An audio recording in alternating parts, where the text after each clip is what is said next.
Bismillahirrahmanirrahim. Assalamualaikum warahmatullahi wabarakatuh. Halo teman-teman semuanya. Selamat datang kembali bersama kami. Berjumpa dengan video kami yang baru. Kami kembali akan kabarkan terkait dengan progres pengangkatan tenaga non-ASN menjadi ASN P3K. Namun seperti biasa, bagi yang baru bertemu dengan channel kami, silakan untuk subscribe dan nyalakan lonceng notifikasinya. Terima kasih. Kita ke pembahasan mengenai informasi yang masih hangat ya teman-teman terkait dengan penundaan pengangkatan CASN di tahun 2024 antara CPNS dan juga P3K itu masih menimbulkan banyak gejolak, terutama bagi tenaga honorer ya, tenaga honorer yang mengikuti seleksi ASN P3K. Kita tahu bahwa informasi yang beredar kita lihat dari rapat kerja antara BKN, Kemenpan, dan juga Komisi 2 juga telah dijelaskan dalam YouTube Kemenpan RB terkait dengan penjelasan penyesuaian jadwal pengangkatan CASN di tahun 2024, di mana untuk P3K, ASN P3K atau non-ASN menjadi P3K ini akan diangkat secara serentak itu di bulan Maret tahun 2026. Tentunya menimbulkan banyak pertanyaan bagi teman-teman tenaga honorer, terutama adalah apa sebenarnya yang melatar belakangi dari penundaan pengangkatan P3K tahun 2024. Nah, kami coba ulas di sini. Yang pertama adalah bersumber dari CPNN. Di sini kita lihat informasinya, penundaan ini menimbulkan banyak tafsir ya, atau multitafsir di kalangan honorer. Apakah Menpan RB salah menerjemahkan perintah Presiden untuk melakukan efisiensi anggaran atau karena desakan pemerintah daerah? Ini merupakan pendapat dari Ketua AP3KI Bu Nurbaiti. Ini adalah menurut beliau alasan dari Menpan Rini. Apakah beliau salah menafsirkan instruksi Presiden? Kemudian, kalau ini perintah dari Presiden Prabowo, rasanya tidak mungkin karena Menkeu Bu Sri Mulyani sudah mewanti-wanti bahwa efisiensi anggaran ini tidak berkaitan honorer dan ASN. Artinya honorer tidak boleh diberhentikan, kesejahteraan ASN juga tetap dijaga. Jadi lanjut Nur, tidak tepat bila Menpan RB dan PKN memundurkan jadwal pengangkatan P3K 2024 ke Maret 2026. Kemudian, jika alasannya adalah karena TMT, karena menyamakan TMT, ya salah, jangan begitu sistemnya. Dia mempertanyakan alasan pemerintah sebenarnya apa. Nah, ini informasi dari Bu Nurbaiti, beliau adalah Ketua dari Asosiasi Pegawai Pemerintah dengan Perjanjian Kerja atau AP3KI. Kemudian masih menurut beliau, jika merupakan salah tafsir dari Bu Menteri dan Kepala BKN atas perintah Pak Prabowo ya, tentunya kenapa sih tidak diganti Menteri? Karena menurut beliau, jika salah, maka harusnya Bu Menteri itu mendapatkan teguran atau dicopot. Ini menurut Bu Nurbaiti.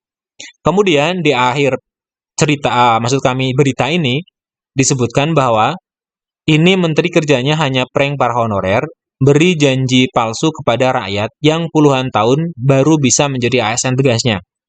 Jika tidak segera ditindak, lanjutnya Menpan RB ini akan mencoreng nama Presiden Prabowo yang pro rakyat. Seperti janji Bapak Presiden, jika ada menteri yang tidak pro rakyat, tidak bisa bekerja, Bapak akan ganti. Lihat Pak, Menpan RB yang sekarang layak dicopot.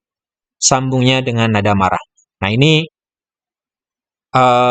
pendapat pertama ya dari tadi Ketua Forum P3K Indonesia, Bu Nurbaiti, yang mengatakan bahwa ini adalah salah tafsir, salah menerjemahkan instruksi dari Pak Prabowo. Harusnya kebijakan yang dilakukan bukan justru menunda, tetapi mempercepat dari proses pengangkatan ASN, terutama P3K tahun 2024. Namun teman-teman, saya mendapatkan juga satu video yang bersumber dari salah satu politikus Partai Golkar ya. Nah, beliau mengatakan bahwa sebenarnya itu justru merupakan instruksi langsung dari Presiden Prabowo. Kita lihat untuk informasinya.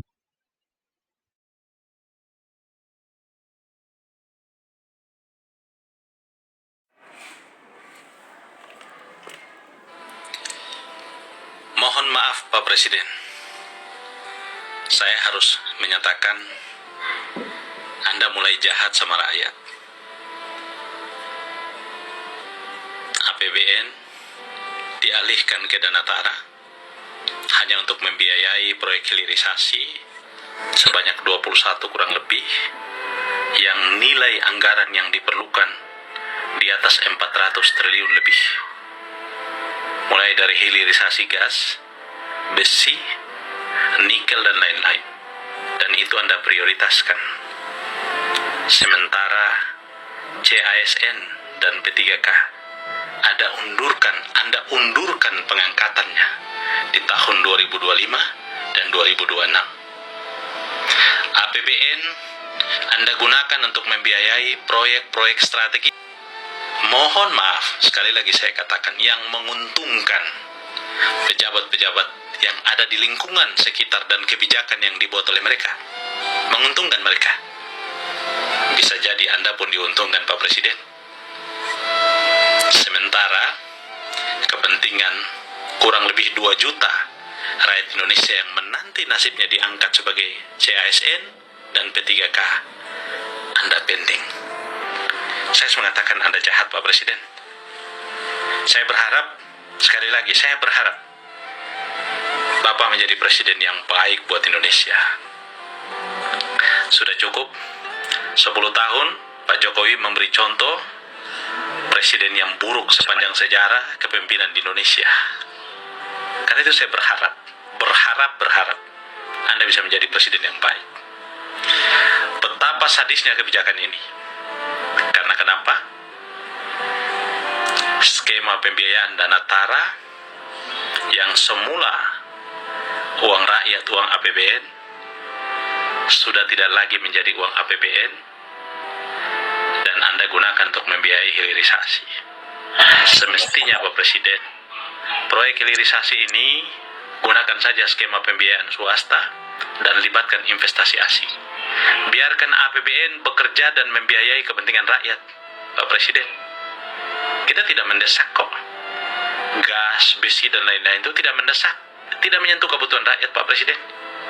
Yang mendesak itu lapangan kerja, Pak Presiden. Yang mendesak itu makan hari-hari, Pak Presiden. Yang mendesak itu kesehatan gratis, Pak Presiden. Yang mendesak itu pendidikan gratis, Pak Presiden. Yang mendesak itu putaran ekonomi, Pak Presiden, agar daya beli masyarakat meningkat, Pak Presiden. Itu yang mendesak, Pak Presiden.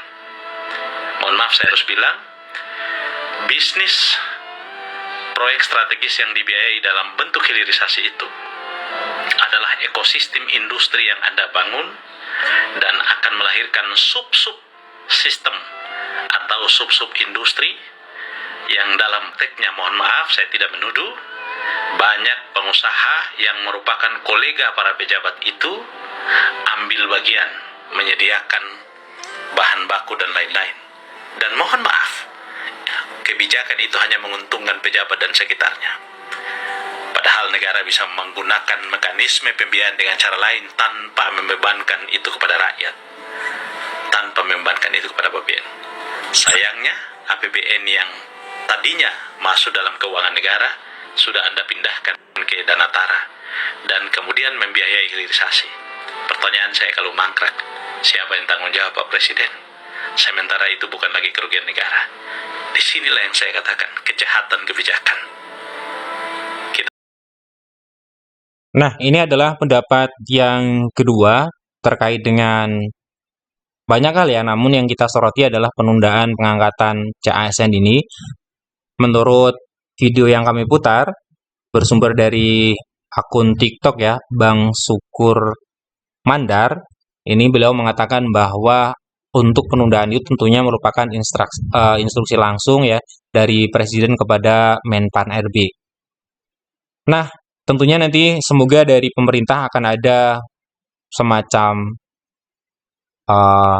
pernyataan ya secara resmi sebenarnya alasan dari pemerintah itu menunda pengangkatan CASN tahun 2024 itu apa sehingga tidak semakin besar terjadi gejolak di bawah, terutama untuk tenaga honorer. Karena pengangkatan tenaga honorer ini yang sekarang masih berproses di gelombang yang kedua, sedangkan gelombang pertama itu sudah ada pemerintah daerah yang membagikan SK. Kemudian bagi teman-teman yang misalkan di tahun 2026 bulan Maret sudah pensiun, terus bagaimana? Sedangkan mereka sudah dinyatakan lulus di seleksi tahap yang pertama, kemudian NIP 3K sudah berproses, tinggal menunggu SK. Semoga nanti akan ada kebijakan yang memang kebijakan yang menurut kami mengapresiasi jerih payah dari tenaga honorer yang sudah melakukan pengabdian yang bertahun-tahun kepada negara ini. Terima kasih telah menyimak. Sampai jumpa di video berikutnya. Assalamualaikum warahmatullahi wabarakatuh.